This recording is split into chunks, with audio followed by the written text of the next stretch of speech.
नमस्कार मित्रों, आपका डॉक्टर आलोक चांटिया AIRO NDF चैनल पर स्वागत है।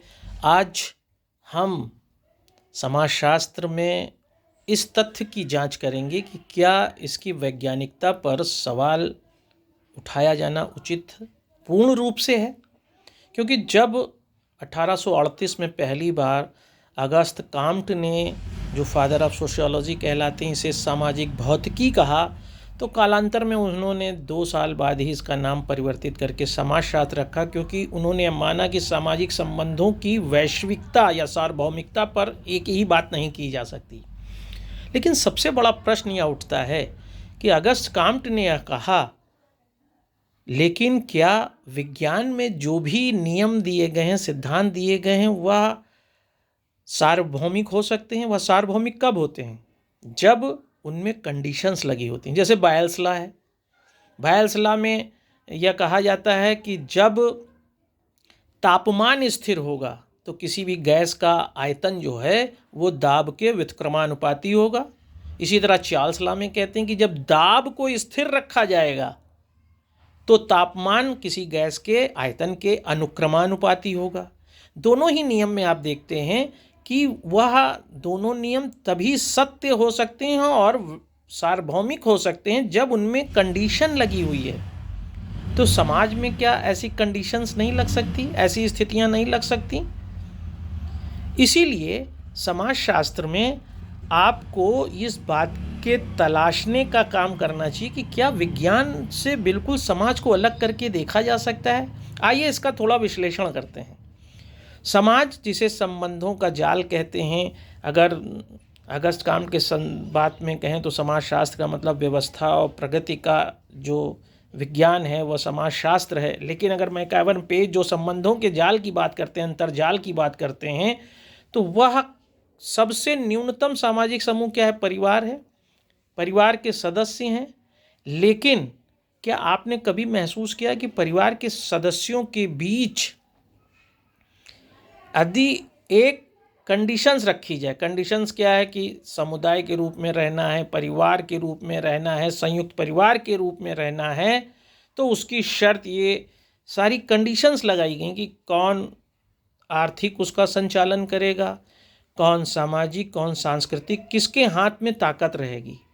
और विज्ञान भी यह कहता है कि यदि कोई भी पदार्थ अपने अस्तित्व में है, आप किसी भी पदार्थ जो इस पृथ्वी पर पाया जाता हो, उस पदार्थ का अस्तित्व तभी है जब उन पदार्थ के बीच पाए जाने वाले मॉलिक्यूल्स के बीच की दूरी 10⁻⁻15 मीटर से ज़्यादा होगी। जैसे ही 10⁻⁻15 मीटर से उनकी दूरी कम होगी, उनमें प्रतिकर्षण शुरू हो जाता है। और यही सब चीज़ आप समाज में, परिवार में देख सकते हैं। जहाँ ही एक स्थिति के बाद आप किसी के भी जीवन में प्रवेश करना चाहते हैं तो आपको एक प्रतिकर्षण महसूस होगा, चाहे वह भाई भाई के बीच हो, चाहे भाई बहन के बीच हो, चाहे पति पत्नी के बीच हो, चाहे माता पिता के बीच हो, चाहे बेटे और पिता के बीच में हो, चाहे बेटे और माँ के बीच में हो, चाहे माँ और बेटी के बीच में हो, चाहे माँ और बेटे के बीच में हो। एक स्थिति के बाद आपको प्रतिकर्षण महसूस होगा। हर व्यक्ति यह चाहता है कि आप एक निश्चित दूरी बनाकर उसके जीवन में रहें और संबंधों को निभाएं। इसी कंडीशंस को अगर विज्ञान कह रहा है कि 2 परमाणुओं के बीच की न्यूनतम दूरी 10⁻⁻15 मीटर होती है और उससे ज़्यादा कम दूरी होने पर उनमें प्रतिकर्षण होने लगता है, तो क्या समाज को समझने में विज्ञान के इस सिद्धांत को और इस सार्वभौमिक सत्य को महसूस नहीं किया जा सकता? जितने भी आप समाज देखें और उन समाजों में परिवार देखें, तो व्यक्तिगत स्तर पर हर व्यक्ति एक दूरी चाहता है और इसी दूरी का परिणाम है कि आदमी बंटवारा चाहता है, अपना अलग परिवार बसाना चाहता है, वह न्यूक्लियर फैमिली में विश्वास रखना चाहता है। क्योंकि वैज्ञानिकता यह कहती है कि एक निश्चित स्थिति से ज़्यादा कम दूरी अगर होगी 2 व्यक्तियों के बीच में, तो उनमें प्रतिकर्षण होने लगेगा। और इस प्रतिकर्षण के लिए पैसा भी जिम्मेदार है, कर्तव्य जिम्मेदार है, परंपराएं जिम्मेदार हैं। और जैसे ही परंपराओं का ज़्यादा बोझ बढ़ने लगा तो भी प्रतिकर्षण हो सकता है। कर्तव्य एक ही व्यक्ति पर ज़्यादा बढ़ने लगे तो भी प्रतिकर्षण हो सकता है। और सबसे मूलभूत चीज़ है आर्थिक व्यवस्था। आर्थिकी का जैसे जैसे बोझ या भार बढ़ता जाता है दो व्यक्तियों के बीच में, इसलिए प्रतिकर्षण बढ़ता है कि एक ही व्यक्ति सारे दायित्वों का निर्वहन नहीं कर सकता, जो पूरी तरह से विज्ञान पर आधारित है। विज्ञान भी यह कहता है कि दो मॉलिक्यूल्स के बीच की दूरी अगर 10⁻⁻15 मीटर से कम हुई तो दो मॉलिक्यूल्स के बीच प्रतिकर्षण हो जाएगा। ऐसे ही समाज में प्रतिकर्षण का सिद्धांत काम करता है, चाहे वह परिवार के बीच लोगों में रहने वालों का प्रतिकर्षण हो या समाज या समूह या समुदाय में रहने वाले हैं। हर जगह पर परंपरा, कर्तव्य और आर्थिकी के आधार पर एक समय के बाद प्रतिकर्षण दिखाई देता है, जो एक वैज्ञानिक सिद्धांत पर आधारित है।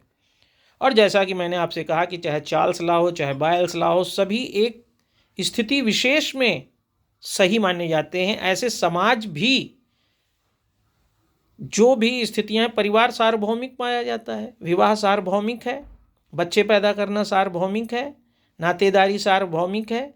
हाँ, उनके नाम और उनकी प्रक्रियाएं अलग अलग हैं, लेकिन उनके अंदर जैसे पदार्थ अलग अलग हैं और परमाणुओं के बीच दूरी घटने पर प्रतिकर्षण हर पदार्थ में हो रहा है, ऐसे विश्व का कोई भी समाज है, कोई भी परिवार है, कोई भी समुदाय है, वहां पर भी एक प्रतिकर्षण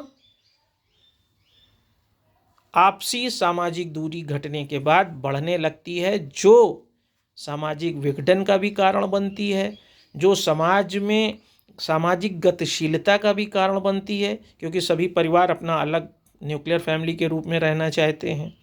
वो अपने द्वारा की गई मेहनत का लाभ सिर्फ अपने परिवार को देना चाहते हैं। और ऐसी स्थिति में जैसे कोशिका विभाजन में एक कोशिका से जब दो कोशिकाएं बन जाती हैं तो वह दो कोशिकाओं के बनने में एकमात्र कोशिका खत्म हो जाती है, फिर उन दो कोशिकाओं से जो चार बनती हैं। तो समाज इसी तरह से उस विज्ञान के सिद्धांत पर ही बढ़ता है और हम इस बात को हमेशा महसूस कर सकते हैं। आप भी महसूस करके देखिए कि अगस्त काम्ट का सामाजिक भौतिकी क्या वास्तव में गलत विचार था, या सामाजिक भौतिकी की तरह ही समाज की व्याख्या की जा सकती है। दो मॉलिक्यूल्स के बीच पाए जाने वाले प्रतिकर्षण के सिद्धांत की तरह संपूर्ण समाज की संरचना में एक प्रतिकर्षण सदैव कार्य करता है, और यही प्रतिकर्षण समाज को गतिशीलता देता है और समाज में विचलन भी देता है। अगर यह आपको बात समझ में आती है तो इसे दूर तक ले जाइए, ताकि समाजशास्त्र को एक नई तरह से सोचने की बात हम कर सकें। नमस्कार।